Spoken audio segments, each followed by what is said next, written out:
Je m'appelle Frédérique Kerson et je suis chapelière modiste. Je porte le chapeau pour deux raisons. Pour le style, l'effet de mode et aussi pour l'affirmation de soi.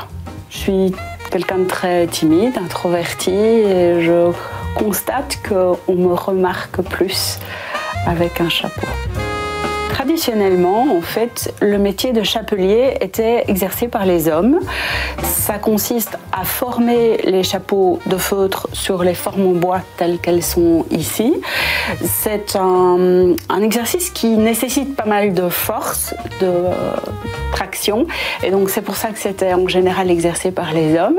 Donc on disait un chapelier et une modiste. Les dames faisaient les finitions, donc les rubans, les fleurs, les entrées de tête. Et maintenant, moi, je fais les deux, je suis chapelière modiste. J'en suis venue à me diriger vers ce métier parce que j'étais en pleine rupture par rapport à ma précédente profession. Et à ce moment-là, j'ai vraiment cherché quelque chose qui me faisait du bien.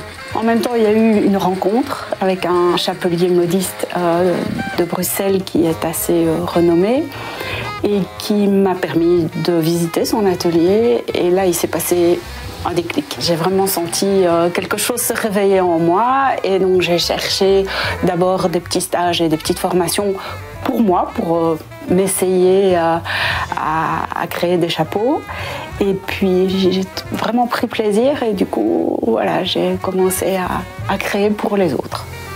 Alors les formations en Belgique, il n'y en a pas beaucoup, il y en a deux, une à Binche et une à Liège, en cours de promotion sociale, donc c'est un cours du soir qui permet d'accéder un petit peu à toutes les techniques, mais de manière assez brève. Et en parallèle, j'ai approfondi certaines techniques par d'autres formations en France, alors au musée du chapeau, près de Lyon, où là j'ai approfondi certaines thématiques, le moulage du feutre, plus particulièrement, le travail de la paille cousue à la machine et les petits bibis de cérémonie.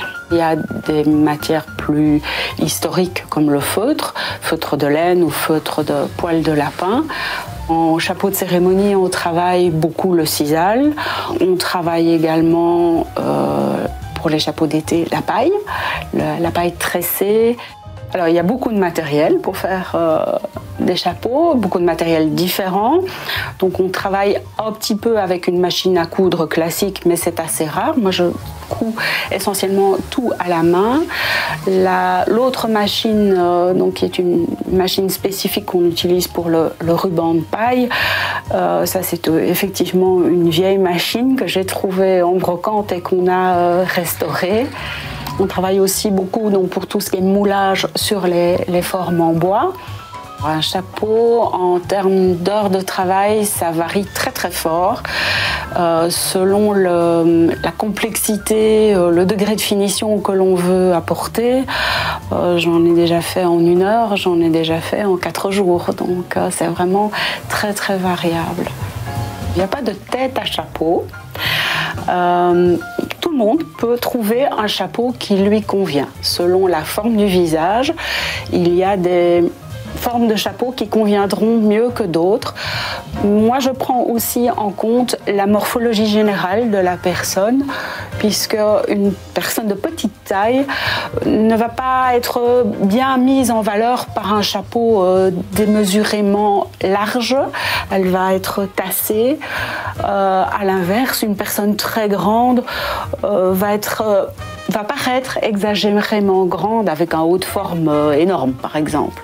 Quelqu'un qui vient chez moi pour acheter ou commander un chapeau, on va d'abord essayer les chapeaux qui sont ici prêts à porter pour se rendre compte effectivement de ce qui convient le mieux à la morphologie du visage et à la morphologie générale de la personne. Après, on va aussi questionner les circonstances du port du chapeau. Est-ce que c'est un chapeau pour tous les jours? Est-ce que c'est un chapeau pour une cérémonie? Son intention par rapport à la pérennité du chapeau, si elle veut pouvoir le reporter après ou juste en faire l'accessoire de ce jour unique. On va réfléchir aussi aux matières qu'elle préfère. Moi, je passe souvent 1 heure, voire même 1 heure et demie avec la personne pour identifier au maximum son besoin, ses goûts et être sûr que c'est vraiment quelque chose qui va lui plaire, la mettre en valeur.